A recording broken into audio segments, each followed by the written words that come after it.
In a move aimed at promoting transparency, the U.S. Department of Justice, DOJ, has been releasing thousands of pages of documents related to the sex trafficking cases involving Jeffrey Epstein and Ghislaine Maxwell. However, the latest batch, published on Tuesday, came with a stark warning from the DOJ. Some of the materials contain false and unverified information, particularly unsubstantiated claims about President Donald Trump. This explainer breaks down what's in the documents, why they're being released now, the controversies surrounding them, and what it all means. Jeffrey Epstein was a wealthy financier who faced federal charges for sex trafficking minors in 2019.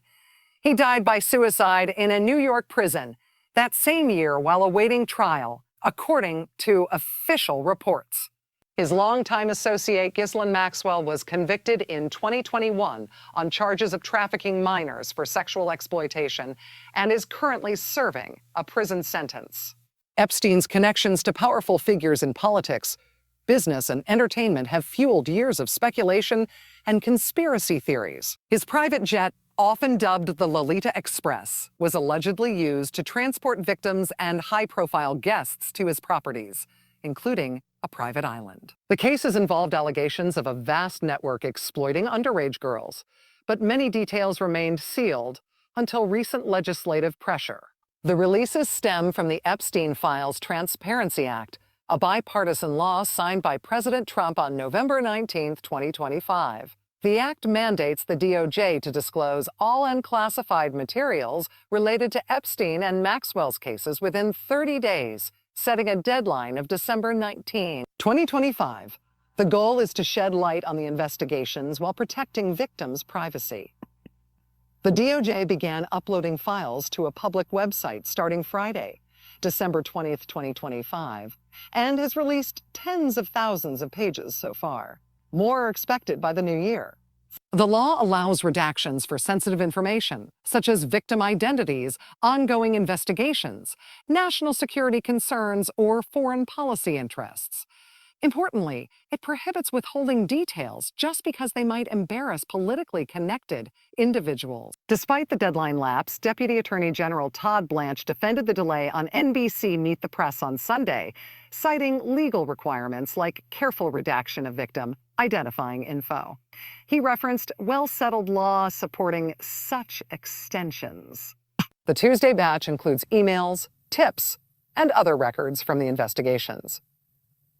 Key highlights: an email from an unnamed prosecutor in the U.S. Attorney's Office for the Southern District of New York, dated January 7, 2020, claimed Trump flew on Epstein's jet at least 8 times in the 1990s. It alleged Epstein and Maxwell joined some flights, with 2 involving possible witnesses in a Maxwell case.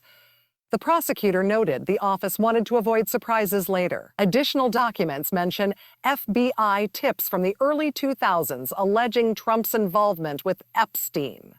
However, the DOJ emphasized these are untrue and sensationalist claims received before the 2020 election. In a social media statement, the DOJ said, "To be clear, the claims are unfounded and false, and if they had a shred of credibility, they certainly would have been weaponized against President Trump already."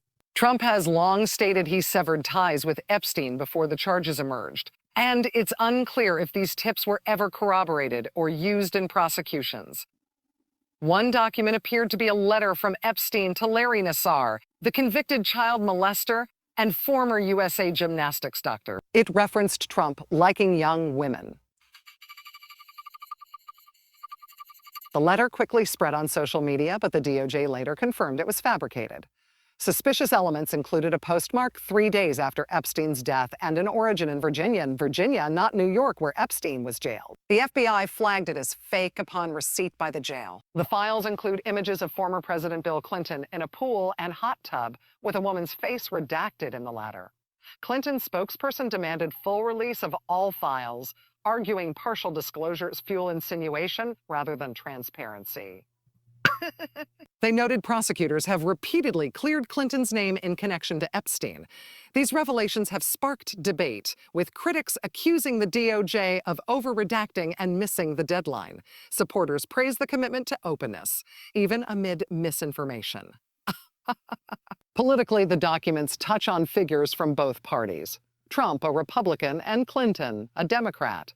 This has amplified partisan narratives, especially with unverified info about Trump surfacing near election cycle. The fake letter underscores how misinformation can spread rapidly in high-profile cases. Looking ahead, the DOJ's commitment to the law and transparency suggests more releases soon. The act doesn't require investigating old tips anew, but it could prompt renewed scrutiny of Epstein's network.